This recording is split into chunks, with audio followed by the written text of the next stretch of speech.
Are you feeling inspired? Do you have a good time last night? It's an impressive place, I have to say. And did you know that today is Arthur's Day? That's what it's called. Irish people here around. Today, last night was only practice for today. So if you stay here another day, you know this would be really the day of beginners, I suppose, today. Before I let Michael start here on the screen, let me just ask you, kind of like, what did you take with you from yesterday? Just scream out, and I'll repeat it from here, then we hear it from the microphone as well. What's kind of like the key takeaways from you that you'll take with you when you go back home tomorrow or tonight, or go back to the office? What's that? New interface with the PLAs. Very cool. Anything else? Come on, guys, wake up now. You know, come on. You can sleep in the plane. Anything else? PLA with video. Cool. There's only one gentleman here who's awake. You didn't go to sleep at all, or did you? there was another one. Conversational search. I think it's really, really cool. You see what Adrian did yesterday, more or less talking to the mobile phone and then that responding to you. You should all test it on your Android phones. I think it's one of the coolest things that's happening. And remember, it's only kind of like the 1.0 version, so we're kind of like we're going to go a long way there. Anything else? How we can inspire our people. That's great. Because I think, to be honest, and I had a lot of discussions with a lot of you last night. I think that's one of the biggest challenges. It's not that you don't understand this. It's not that we don't know what we need to do. It's not that we don't know kind of like what's going on there and so on. It's just that how can we get all the people that we have there in the office and our management and organization and so on, more or less to follow the path and go that way. I think that's kind of like the thing that's slowing us down in many, many companies the most. And so I think it's absolutely crucial that you're thinking of those things. Anything else? What was that? Uncomfortably excited. I am extremely uncomfortably excited today, just to be here. I think it's a wonderful 2 words, you know, just write it down somewhere on your notepad. As I said yesterday, that's what Larry Page's quote, and just one of them wouldn't be the same thing. But if you have that feeling that I don't really know how I'm gonna cope with these challenges, that's probably exactly where you need to be. Because the truth is also, if you're not uncomfortably excited, probably someone else will have done it already. Or if they haven't, they will be exactly there doing it. And if you want to really have big success, you need to push yourself, your organization, your management, your team out of their comfort zone. And the only thing to measure that is that if you're uncomfortably excited. Very good. Let's move on then. We have a wonderful program today as well. We have kind of like we're going to be sitting here for a few first hours in this auditorium, and then we're going to kind of like, after having had more like a strategic view on also what we're seeing, what's happening currently, then we're going to go and dig really deep into those master classes, and I think they're going to be also really, really exciting because there you can really go into the details. And as we all know, retail is details, so the master class is exactly for that. So that will get you a possibility also for a more interactive way of more or less kind of like presenting and listening to our experts. So I know I'm trying to get you a little bit of interactivity here and so on, but I know it's difficult and I know it's tough. But in those master classes, you have the chance to more or less kind of like really kind of like go into those questions that you have. And I would also ask you to more or less use it, because like if you don't open up your mouth and ask those questions. You know, those kind of like speakers at those masterclass, they will tell what they think it's interesting, but it might not be what you think is interesting. So kind of like really challenge them. Ronan told you also yesterday that challenge us. Challenge also our speakers in the afternoon, more or less, with really, really tricky and difficult questions. And I'd love to have a list of questions that they couldn't answer, because then we know that we've challenged. Then we've gone past that line where we're more or less kind of like just doing what we all know that we're doing. But now we're ready to start.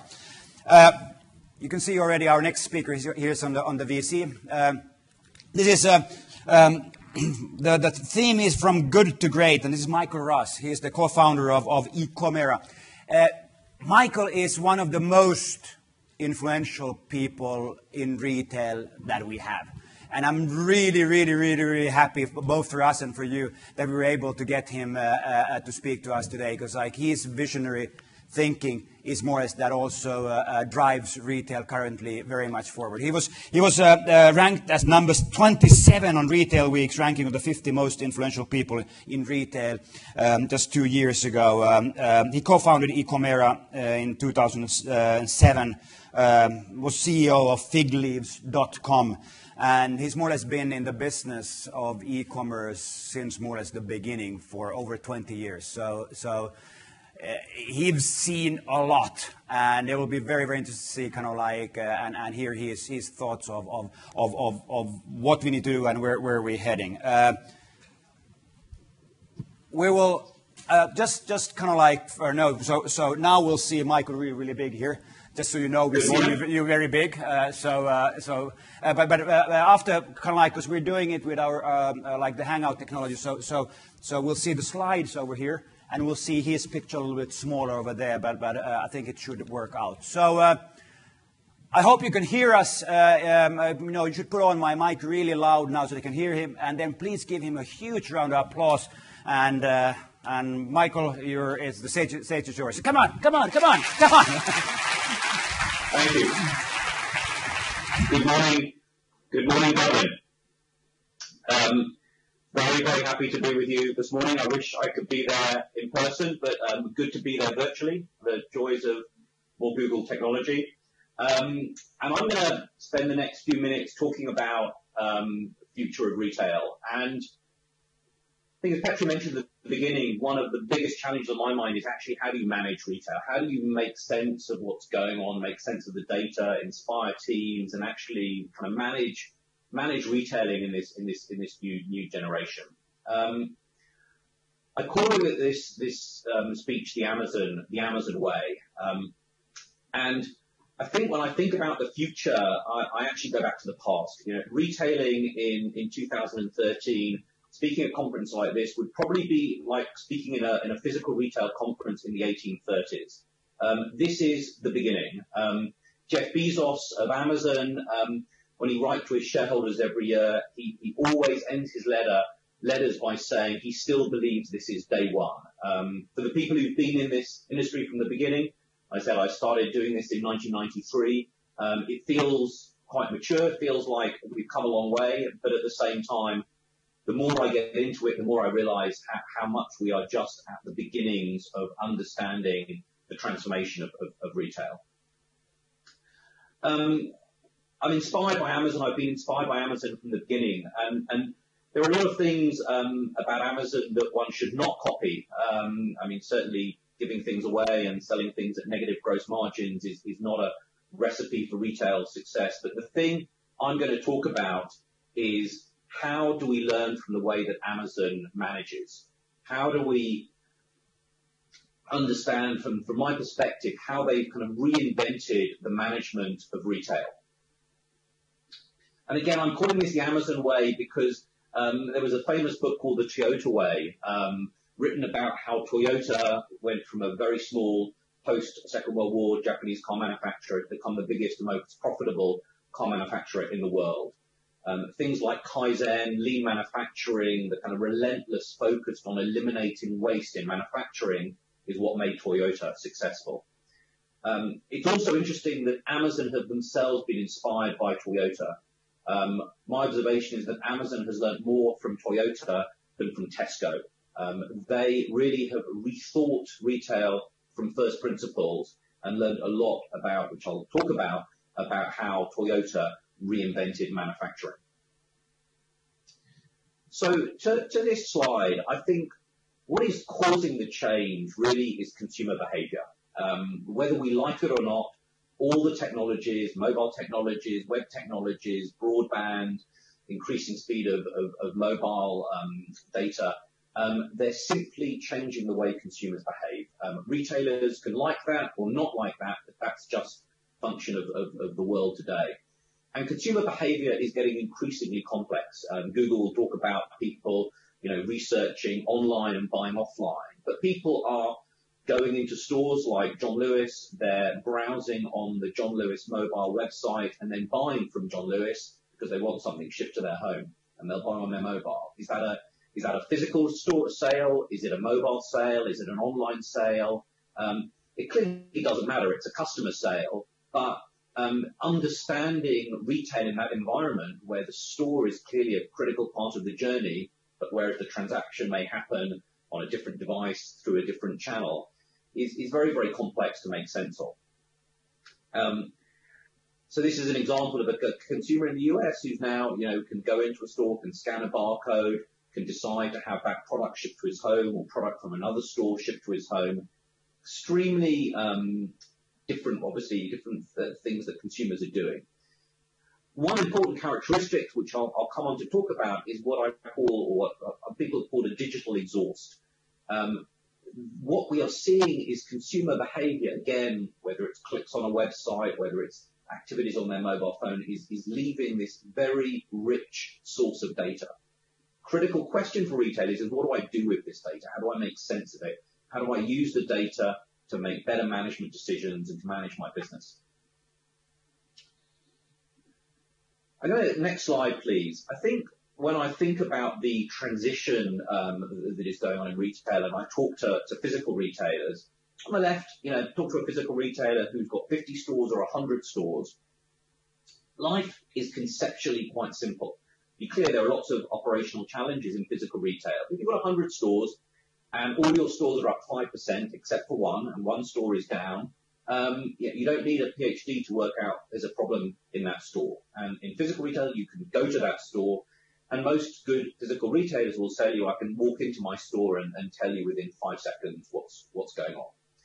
And they say, it might be, these problems can be hard to fix. I can have a store in the wrong place. It can have the wrong shop fit. It can be in the wrong part of town. The problems can be hard to fix, but they're very easy to identify.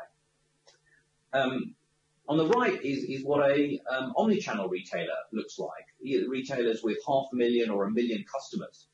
And in a world where you've got 500,000 or 1 million of something, to make sense of it, to be honest, you have to be good at statistics. You have to understand behavior in a very, very different way. You can't put the data into a spreadsheet and the answer drops out. Interestingly, one of the differences we'll go on to is, whilst it's much harder to often work out what the problem is in a customer-centric environment, actually when you do work out what the problem is, it can often be much easier to fix. Websites, whether it's decisions on a website or decisions on Google, these are things that you can change your mind every few minutes. And interestingly, talking to friends of mine who've moved, one friend who moved from working at Walmart to working at Amazon, he contrasted the types of decisions. He said, at Walmart, when you're working out where to put a new store, he said that's a decision that you just don't want to get wrong. They're very expensive. A wrong store in the wrong place is a very costly decision. In an Amazon world and in a digital world, there's a concept that most of these decisions are reversible. If you make a decision, let's say changing the bid on a keyword, if you don't like that decision, well, you can change it 5 minutes later. And I think, again, that is critical in terms of changing the culture of decision making. Next slide. So for me, there are 4 elements to the sort of the management challenge. How do you plan? How do you set a realistic target for where you're trying to get to? How do you act? What are the things that you actually do day to day in a multi-channel online business? What do you measure? What are the metrics that you measure that help you understand whether a business is good or bad and where to focus? And then what do you review? How do you get insight from all of your data so that the business can relentlessly improve? And I'm going to go through each of these in turn, talk about the contrasting physical and online. And I guess, talking about physical retail, it's a truism to say there are lots of very, very successful retailers in the world. And many of them have been successful for a very long period of time. Marks and Spencer's has been around for about 140 years. And as best I can gather, they've made money and they've been profitable in every single year of their existence. Contrast that with Amazon, for example, that consumed $3 billion worth of cash and took them about 10 years to become cash flow positive. Nordstrom in the US, another fantastic, great retailer. And the next slide is very interesting. The next slide is not an extract. It is the employee handbook for Nordstrom. For about 50 years, this was the employee handbook. It was one card, one piece of paper. It had 75 words on it. And essentially it says, use good judgment in all situations. There will be no other rules. It's pretty profound. And I think for me, it's a great example of the fundamental simplicity of retail. This was a sort of approach to saying, managers who've done jobs can manage people. Retail is simple. You can empower people simply based on their judgment and good business sense to grow very, very, very successful retailers. And this for me works in an environment where, number one, there are lots of success stories. You can build on, you can emulate the success of retailers, and you can copy what other people have done. You can look at stores over time. You can look at store against store. You can look at manager against manager. There's lots and lots of comparisons that you can make in physical retail. Obviously, it's easy to do retail badly. There are lots of examples of retailers that have gone bust, sometimes because their industries have fallen apart, and many times simply because they were badly run. But we'll contrast this with the online world, where life for me is more complex. Next slide. So firstly, how do you plan? Give me a physical world example. Zara, Spanish fashion retailer, has opened on average one store every day for the past 4 years. A store a day for the past 4 years. It's a very simple plan to conceive. Clearly, it can be extremely hard to execute, but that's what's driven their growth. You find a formula that works, and then you open stores in more locations. Growth then, very simplistically, driven by like-for-likes and new stores. Online, growth is different. Next slide. Jeff Bezos, CEO of Amazon, writes letters to his shareholders every year. I think there are 14 of them so far. I would highly recommend them as probably one of the best masterclasses in how to think about online retail. In totality, they give away a huge amount of I guess, the DNA of Amazon. And this is a quote from his 2010 letter. Describes they have 452 detailed goals. And the final sentence is critical. We start with customers and work backwards. Amazon has a very customer-centric approach to managing their business. And for me, what this translates into is understanding growth in terms of customer acquisition and customer retention. People are running an online channel today. A critical question to ask is, if we're going to hit our targets next year, how much of that revenue is going to come from existing customers? How much revenue do we need to get from new customers? How many new customers do we need to acquire to meet our business goal?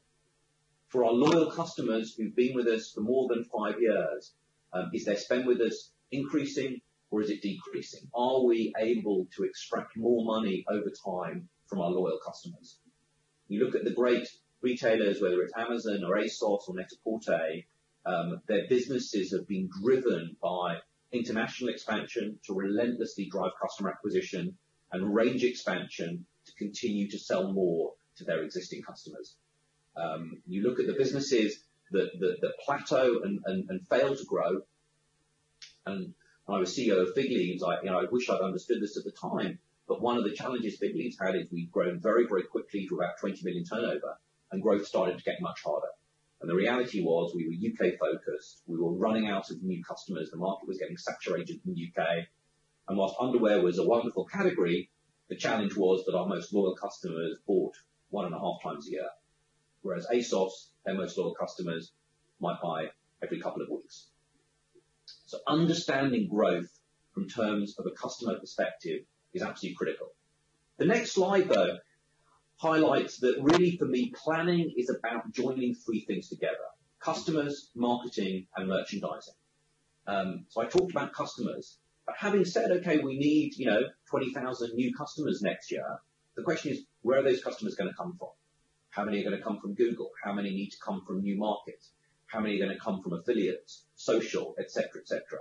Lining up marketing channels with customer acquisition and customer retention targets.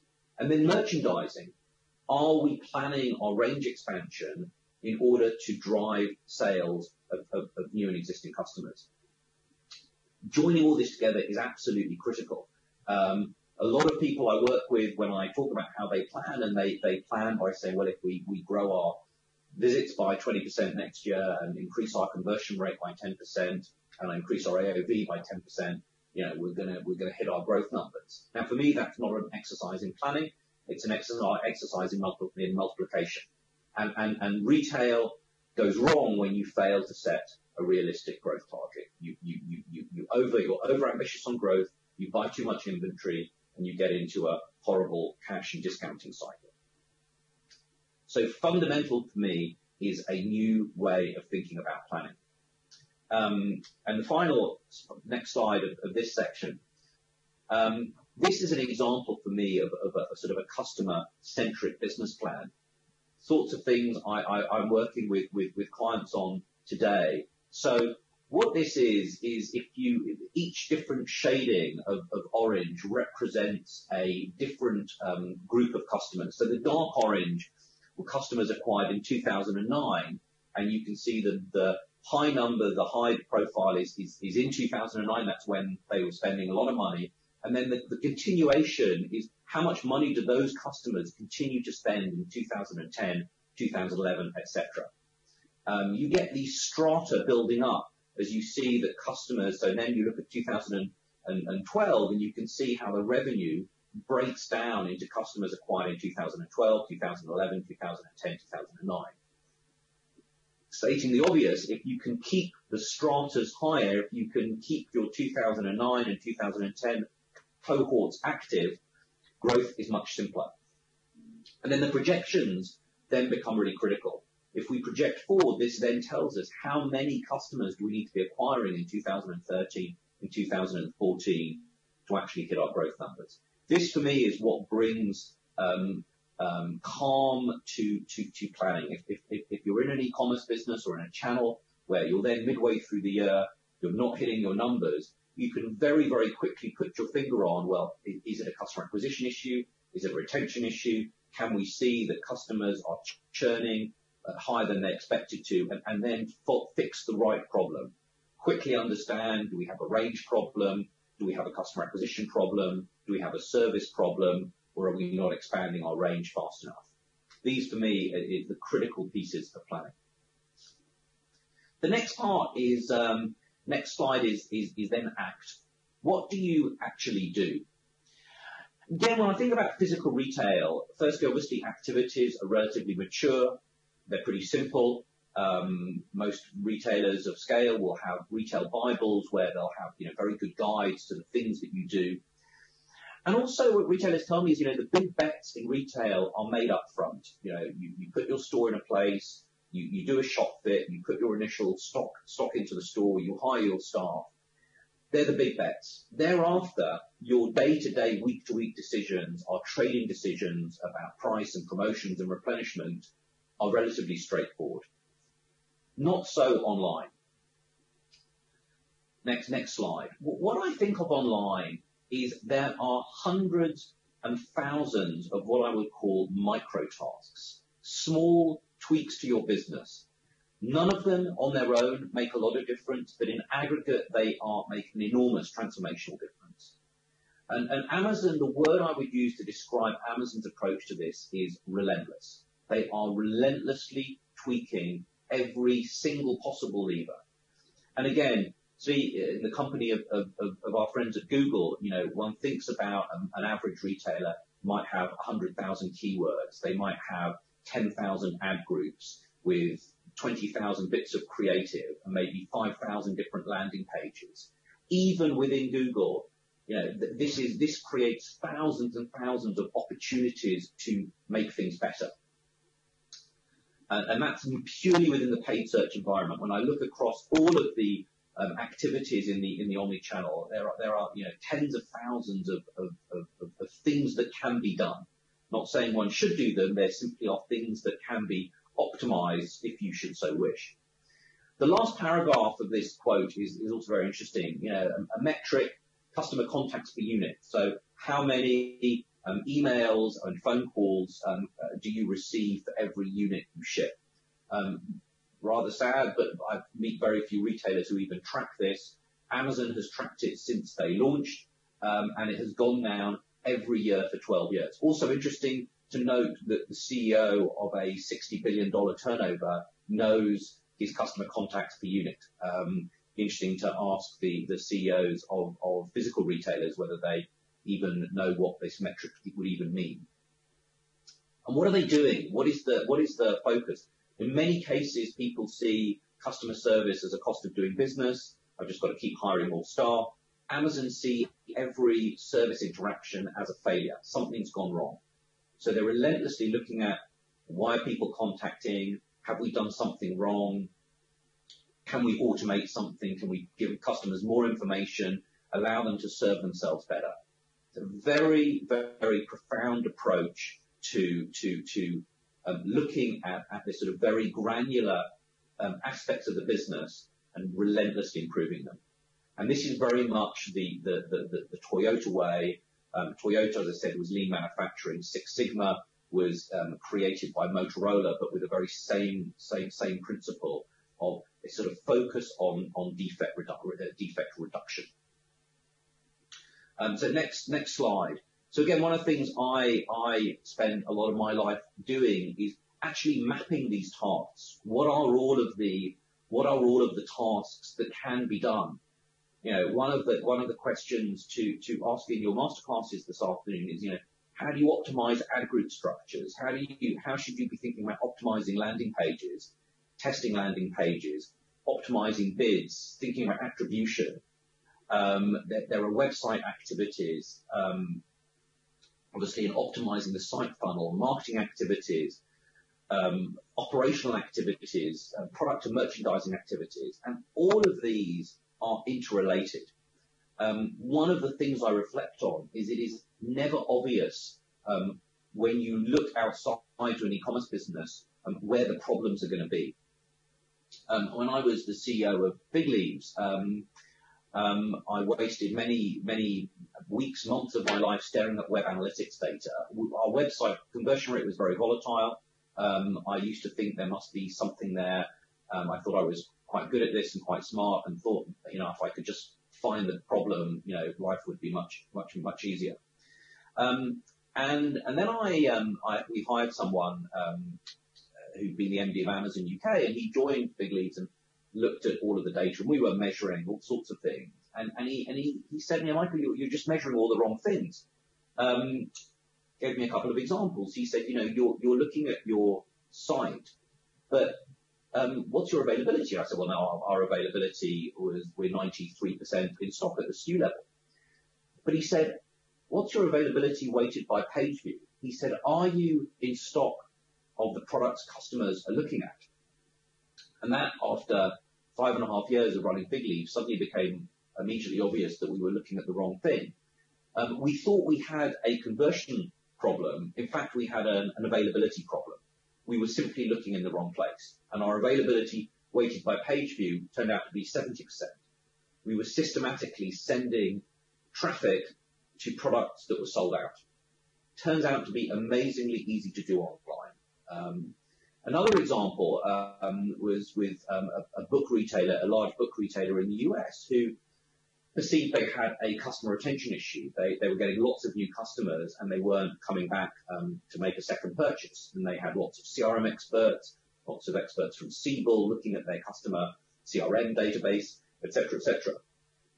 Turned out it wasn't a marketing issue, it was an operational issue. They were telling customers they would get their books in 2 days, and they were turning up in 4 days and 5 days, and the operations people were obfuscating the problem. And the third problem I was working with a branded manufacturer, electronics industry, and they were spending a lot of money on Google, and they talked to me. They said, we've got a Google problem. We're spending all this money, it's not converting, it's not profitable. Spending time with the Google team, trying to work out what was going on.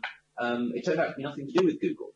It was a pricing issue. They were a manufacturer. They were selling at full retail price, and systematically all of their products were available, not at huge discounts, but at 5% less, 10% less.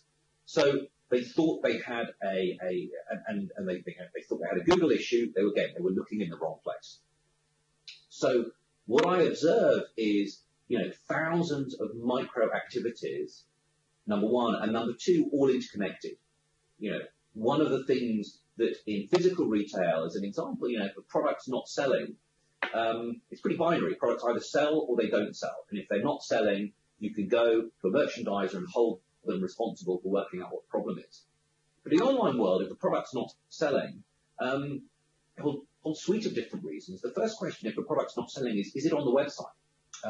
Is it still in the warehouse because it hasn't been booked in or hasn't been photographed? It could be an operational issue. It could be on the website, but maybe it's been miscoded. There's a technical issue. It's actually not, it's not possible to buy on the website. The third issue is it could be appearing on the website, but it's low down on the sort orders. So when people search, it never appears high enough in the sort order to be clicked. So what you can see then in the online world, and if your final example is it could be it's on the website, but it's just not getting enough traffic.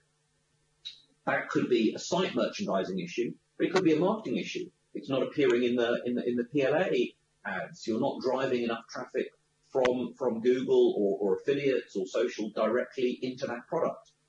So suddenly the diagnosis of why a product isn't selling becomes much, much more complicated, much harder to hold one individual to account. That's a measurement problem, it's a management problem, it's an organizational problem. And again, for me, we're right at the beginning of understanding how do we rewire retail in order to make sense of that. Next slide. The next area is measurement, my favorite topic. And the question here is, what are the conversations that you need to be having in these businesses? What should you be asking? What are the questions you should be asking your team? Metrics for me are the answers to the right questions. And what do you measure to make sense of what's going on? The next slide, if I leave you with one thought, it is this. This is the core idea of Amazon. It is so profound. I'm going to read it out in full because this really is the key to how they think. Bezos says that senior leaders that are new to Amazon are often surprised how little time we spend talking about actual financial results or debating projected financial results. To be clear, we take these financial outputs seriously, but we believe that focusing our energy on controllable inputs to our business is the most effective way to maximize financial outputs over time. So the question is, what are controllable inputs? Let me give you an example. In the Amazon trading meetings, they don't talk about conversion rate. They maybe say, how many units did we ship last week and what was our profit per unit? But the core things they talk about are, number one, availability. And the metric I mentioned, availability weighted by page view. Are we in stock of the products customers are looking at? Price competitiveness weighted by page view. Are we price competitive of the products customers are looking at? Number three, delivery on promise. Are we delivering to customers when we said we would? And number four, range competitiveness. Have we got everything online in a timely way? Are other competitors selling things that we haven't yet got online? What's interesting is they talk about things that they can immediately action. They talk about things in their trading meeting that they can walk out of and make a decision to do. When I ask them, would you talk about conversion rate? And they say no. Because in the Amazon culture, you can cry about conversion rate, but you can't do anything about it. They talk about things you can do. And the key to these metrics and the key to what I would call the Amazon instrumentation of their business is they measure things that drive action. It's a very, very important thing. I spend a lot of my life talking to retailers about metrics, about what do you measure. And when I look at a lot of metrics, and I, pick one as an example, retailers will say, we measure the percentage of our orders last week from existing customers. It was 46%. And I say, is that good or bad? And what action do you take based on that metric? And the answer is there are a lot of metrics like that are extremely misleading. That specific metric, what percentage of orders came from existing customers, is very, very misleading. If it goes up or down, it could be a good thing or a bad thing. If you do a big customer acquisition campaign, your percentage of orders from repeat customers will go down, but it's not necessarily a good thing or a bad thing. So it's a metric that drives anxiety without being actionable or giving you any real information. Again, people ask me, what's a good conversion rate for a website? And the answer is it's just a bad question. It depends on category and geography, on stage of evolution, on what you're trying to achieve. And Bezos famously apparently kept firing marketing directors who wanted to talk to him about conversion rate, and after 3 of them exited, they didn't talk to him about conversion rate anymore. Because for me, conversion rate, whilst a sometimes useful output metric, gives you the illusion of information. It doesn't really tell you anything. So what are these metrics? If we look at the next slide, these are some examples. Anyone wants to get in touch with me, I can give you a more complete list. But these are some examples. Some we've talked about, some we haven't. So start off with marketing. A much better customer metric is, of all the customers you acquired more than 6 months ago, what percentage of them have gone on to make a second purchase? That is a profoundly important metric. If the number is less than 25%, you've got a problem. Amazon's about 75%. Wherever you are, that's for me is the key to understanding where you should be focusing your effort. Retailers who have less than a 25% repeat purchase rate either have a fundamental service issue or a fundamental propositional issue. A good metric for keeping on top of Google is how much money do you spend on keywords that generated no sales? I worked with a retailer a couple of years ago, a big client of Google, was spending £10 million a year, had a couple of million keywords. And when we looked into it, they were spending hundreds of thousands, in fact millions of pounds on long-tail keywords that had never generated a sale. No one was looking at it. That turned out to be a huge opportunity, but it was just buried in averages. And that's one of the challenges is averages are the enemy here. Averages typically take out all the information from what's going on. Site metrics, a pretty subtle but very fundamental metric, again, another Amazon metric. How many searches do you have on your website? Well, no one's clicking on the first page of results. This is a measure of people aren't seeing relevant results. And again, a good example from Amazon here is what they observed were there were lots of people who were coming to the website searching for the number 24, and then not clicking on the first page of results, and they kind of wonder what was going on. And then when they looked into it, what they saw was that people who searched for 24, most of them went on to buy the great DVD of the great Kiefer Sutherland series. But when they looked at the Amazon research results, the first page was 24 cans of beer, 24 nappies, 24 of all sorts of things that they sold in packs of 24. So they were using the data to understand that actually they had a fundamental sort order issue.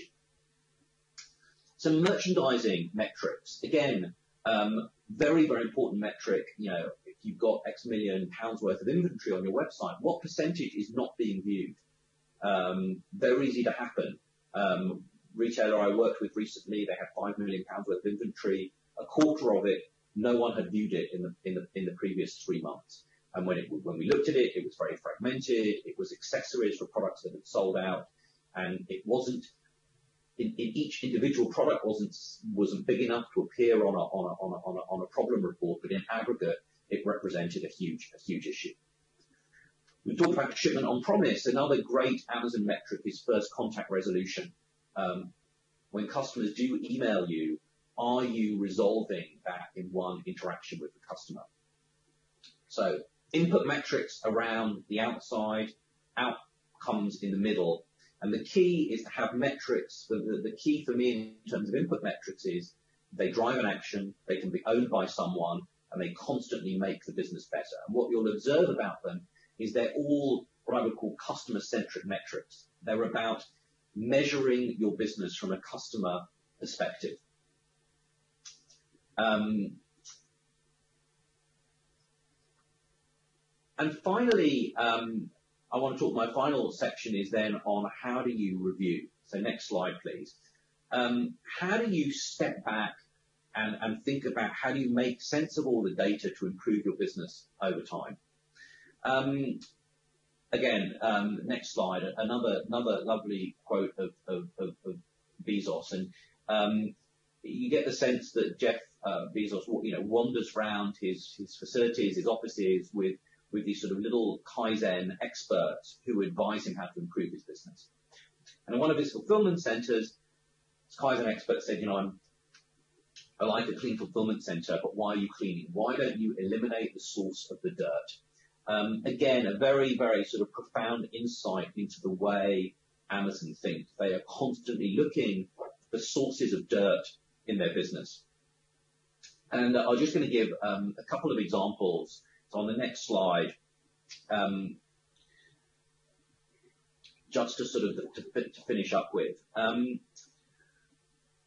The top left is a diamond, and some of the work I was doing recently for a beauty retailer was looking at all of their products. And one of the interesting things of a beauty retailer, where it's a replenishable product. If a product is good, you'd expect people to come back and buy the same product again. The analysis we did, which was as follows: we looked at their list of products and we said, here's a product you've sold 1,000 units of. Is it the case that 1,000 individuals have bought that product once, in which case we'd say it was a dog, or are there 10 people or 100 people who bought that product 10 times, in which case it's a hidden gem? And so looking at products based on the frequency of customer purchase, and then going one step further and saying, can we look at who are our most valuable customers? We can look at products and understand that these are being frequently bought by our most valuable customers. This gave this retailer a profoundly insightful view as to what was going on. And they looked at these products and they said, wow, this product number one, we were about to discontinue it, but it's clearly loved by some of our most valuable customers, and clearly it's a huge risk. If you discontinue a product that's loved by our most valuable customers, you potentially put at risk a huge amount of turnover. The top right is a bed. One of the examples John Lewis told me is they observed a long time ago when they started johnlewis.com that people who came into johnlewis.com to buy televisions often only bought television. They were very transactionally focused. But people who came in to johnlewis.com to buy beds often bought sheets and duvets and pillows and also bought televisions. And the hypothesis was that they were redoing a house or redoing a room. And so what did John Lewis do? They priced beds as a customer acquisition vehicle.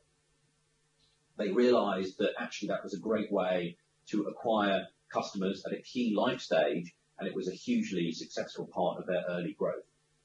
And the final one is I'm going to give is the bottom right, which is the fig leaves La Perla example. An interesting, and I will ultimately sad note to end on. Fig Leaf sold 300 brands of underwear, and La Perla was a very interesting brand. It was, if you looked at the profit and loss of the brand on its own, it looked horrible. It was pretty low margin, it had a low sell-through, high returns rate, and had a very expensive photography cost.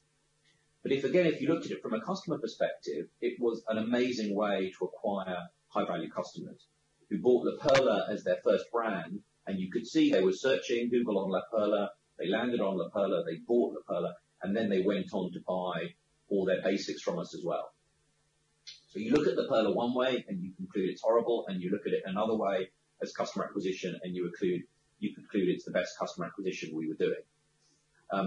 I exited Fig Leaves in 2006 when we were about £30 million turnover. And 3 years later, the business had halved. It was 16 million turnover. One of the things that happened was that they hired a team of shall we say, experienced retailers from Tesco who ranked all the brands by profitability, looked at the least profitable brands, La Perla being one of them, and discontinued them. And unfortunately, the business imploded. It lost all their valuable customers, and their revenue collapsed. And I think that's, for me, a sobering note to end on, but it's one of the defining characteristics of this industry, that it's very, very easy to make bad decisions, absolutely critical to understand the data. Anyway, thank you very much, and happy to take any questions.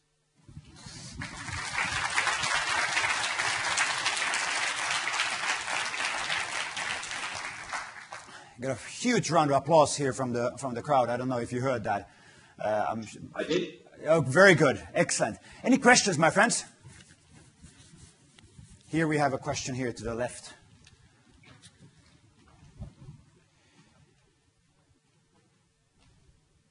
Good morning, Michael. Thanks for taking the time to join us today. I got 2 questions, if that's okay. The first one is on Amazon and fashion, and just your thoughts on how they've done so far in apparel, which seems to be a category where they're struggling a little bit.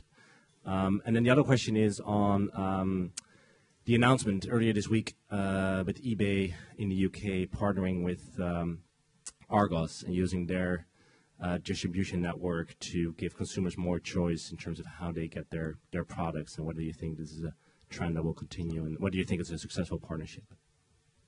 Great. Lovely question. Thank you. So, yeah, the Amazon question, I have lots of thoughts on.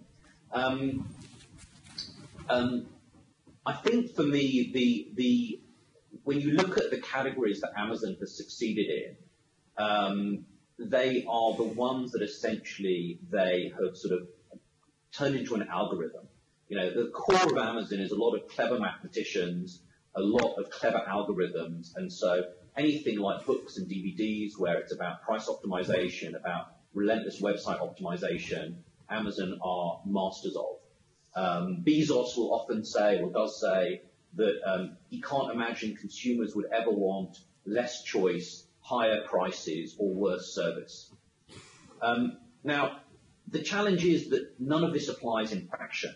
And anyone who works in fashion will know that consumers often want higher prices and less choice. It is the essence of luxury and fashion brands, and fashion is very, very much about sort of edited choice and curation. So I think that I would say that at a very core level, Amazon don't understand fashion and don't get that the way you need to sell fashion is very different to the way that you need to sell other products. You know, the Amazon mentality would be, why would a brand not want to sell Amazon every SKU they make?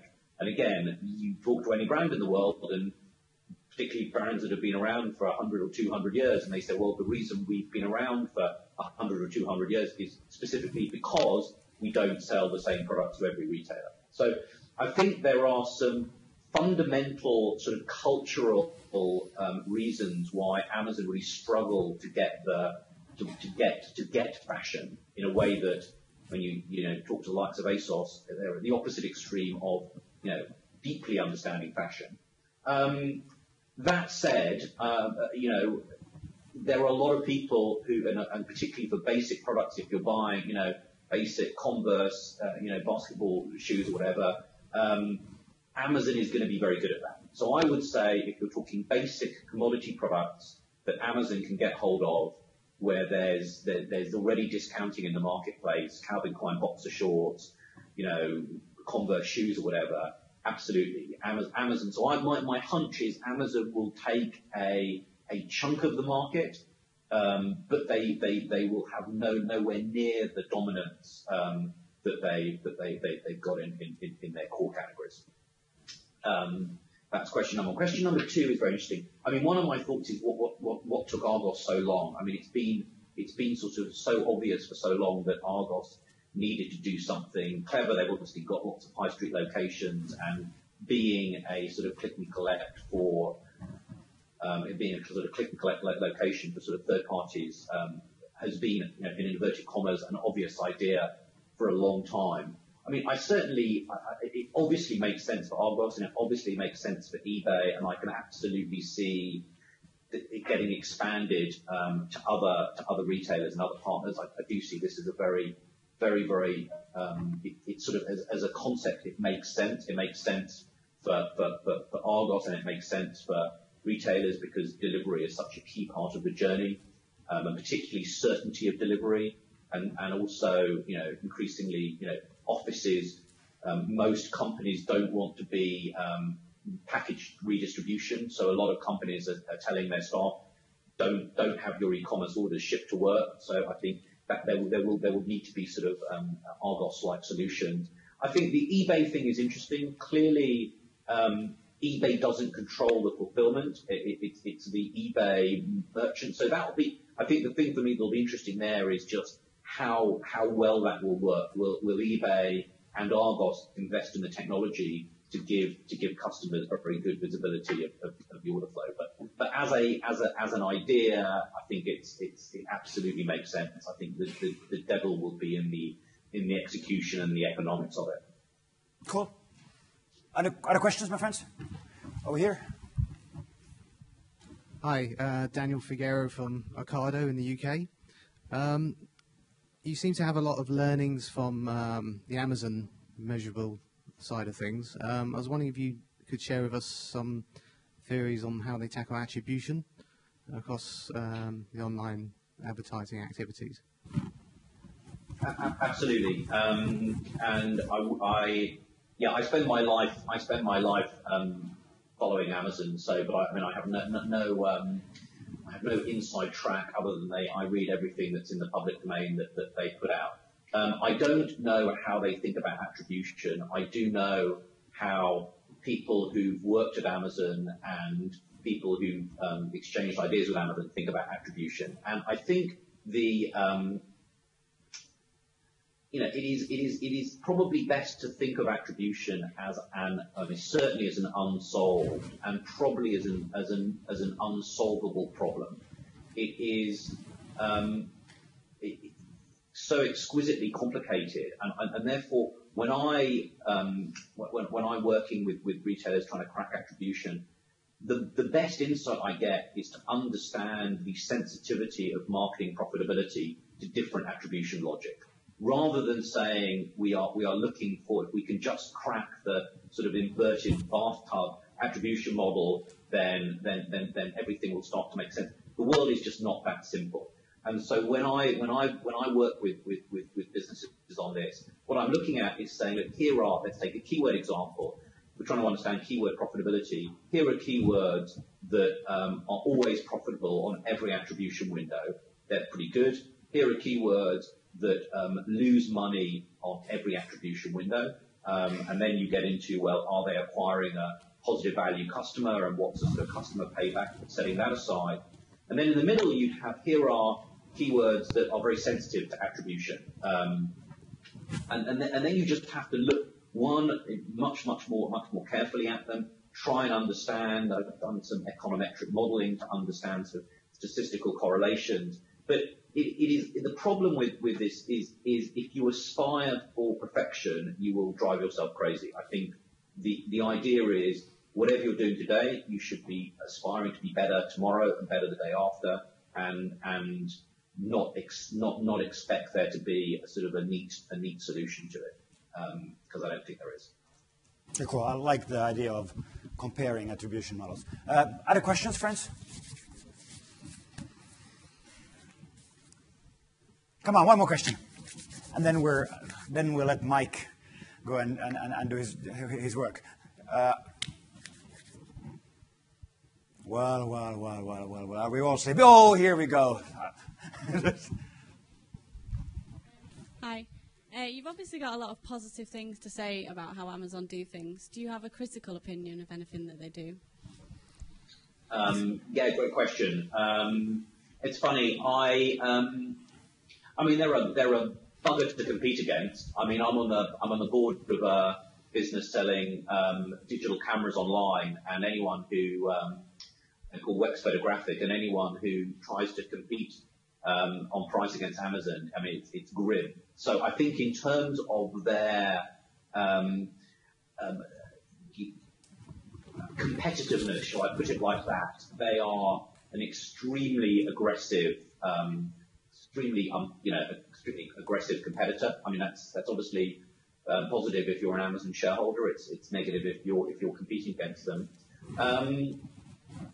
And I think that the comments I made about their approach to fashion, I think what they do brilliantly. But I think there are lots of things that they don't get at a quite fundamental level. I think that really is the opportunity. I think the opportunity is they see everything as the whole world will be automated, that everything will be a black box. I think actually that will create opportunities for retailers that can deliver a great service experience, where you can talk to a human being, where curation of the range is important.